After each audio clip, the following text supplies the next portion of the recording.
May nag-share sa akin ito. Ano niya yan, Mr. Maravillas? Ito si Roy Naguanzon. Pinaginitan mga kababayan si Tingog Party List Congresswoman Yeda Romualdez. Ang kapal ng mukha mo, Yeda Romualdez.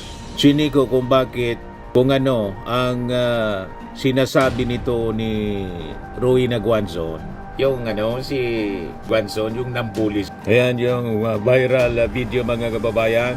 Ngayon, ang pinag-inita naman po si Tingog Party List Congresswoman Yeda Romualdez. Chinik natin kung ano yung pinagre-reactan ni Roy Naguanzon. Yun pala yung commentary ng isang media personality, ng isang bagong, saka itong si Peanut Gallery anchor na si, sino ba to? Si J. Hero. Di ba? Dati kayong Comelec Commission. Nagbabagang mga balita at pagtalakay sa mga isyu ng lipunan. Bulsa! Opinyon, banat at paglalantad sa katotohanan. Bulsa!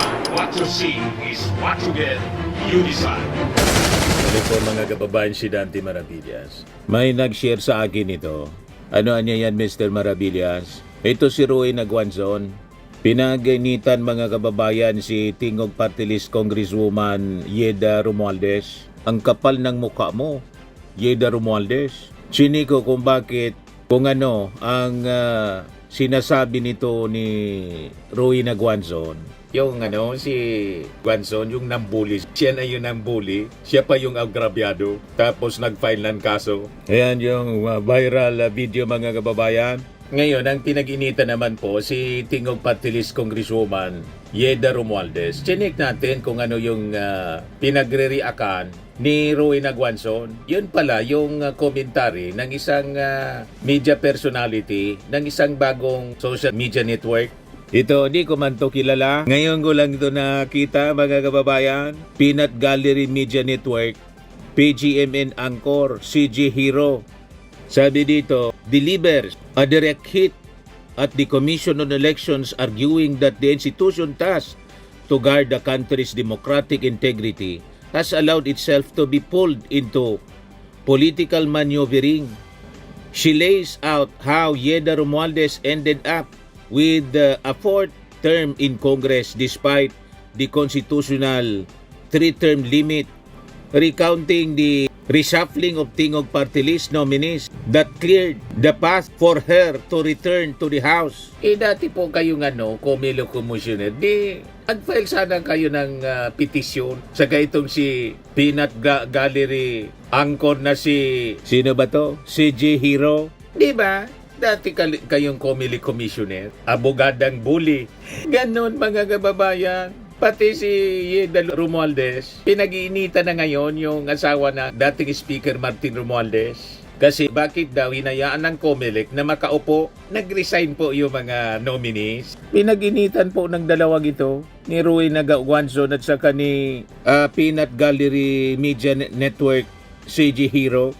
Kaya tama itong reaction mga kababayan ni Brother Benji Contreras. Sabi ni Brother Benji, pinayagan ng Comelec na maupo si Congresswoman Yeda ngayon sa House of Representatives bilang third nominee ng Tingog. Dahil nga nag-resign yung third congressman ng Tingog at nag-resign din yung fourth at fifth nominees nito. Kaya si Kong Yeda ang naupo bilang pangatlong congressman ng Tingog dahil siya ang next in line sa succession bilang sixth nominee. Tama.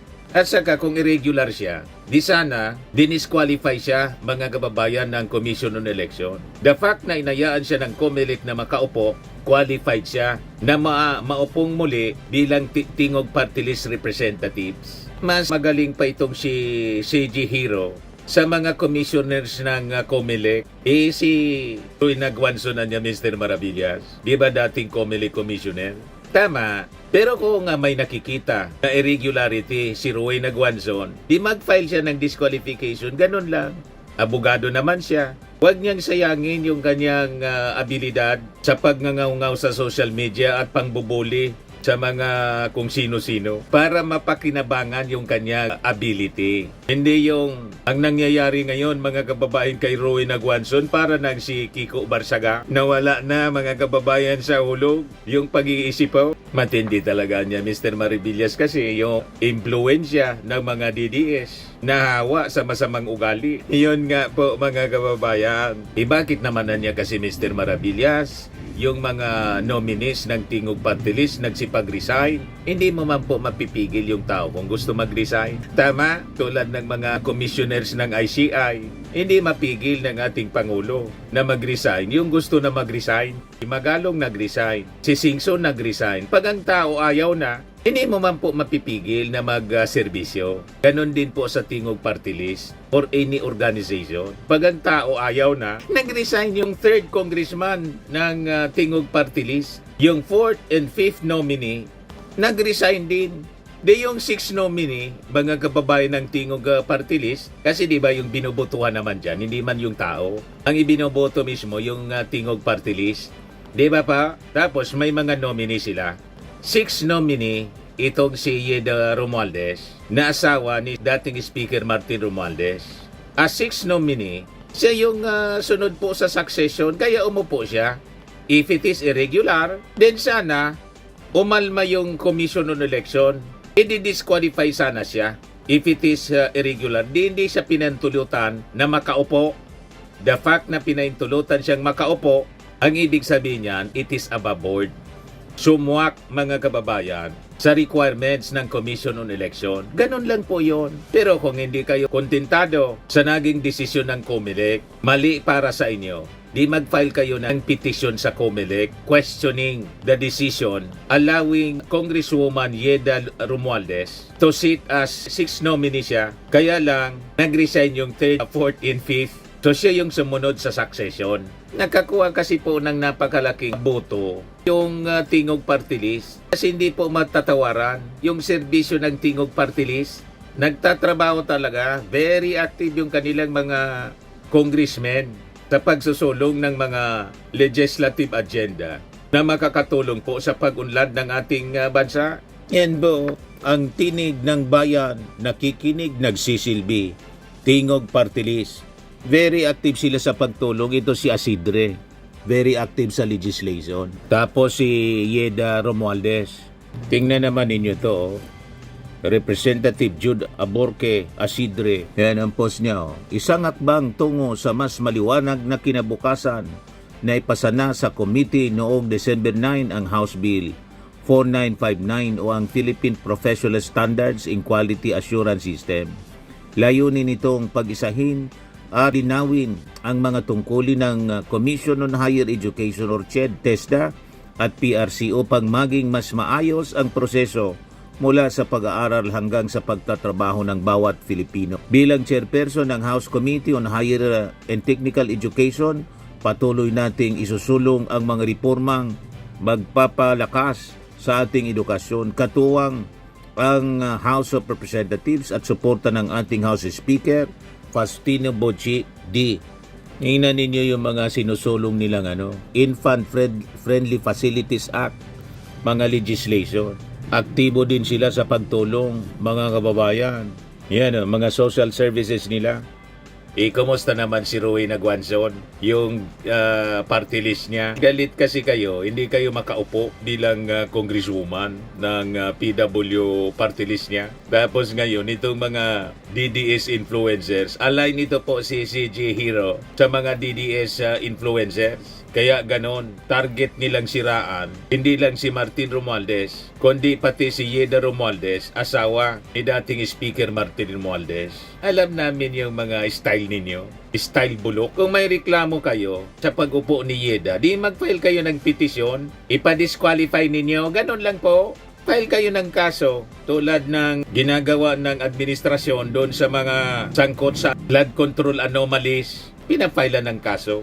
Tulad ng ginagawa ng mga civil society organization na nag-file ngayon ng plunder case laban kay Sara Duterte. Bribery, malversation, graft, yan ang dapat na gawin ninyo. Dito, kini-question ninyo yung qualification ni Yeda Romualdez, di mag-file kayo ng petisyon, ipa-disqualify ninyo. Hindi yung puro kayo ngak-ngak sa social media. Pasikat din itong si CG Hero. Ngayon ko lang siya po nakita kasi may nag-share sa akin ng kanyang commentary. Tapos uwi na Guanzon, may lakas ng loob na magsalita na ang kapal ng mukha mo, Yedalo Romualdez. Ang makapal yung mukha, yung nagwala doon sa nabidyoan yung pagwawala, yung pambubuli mga kababayan, yun ang makapalang mukha.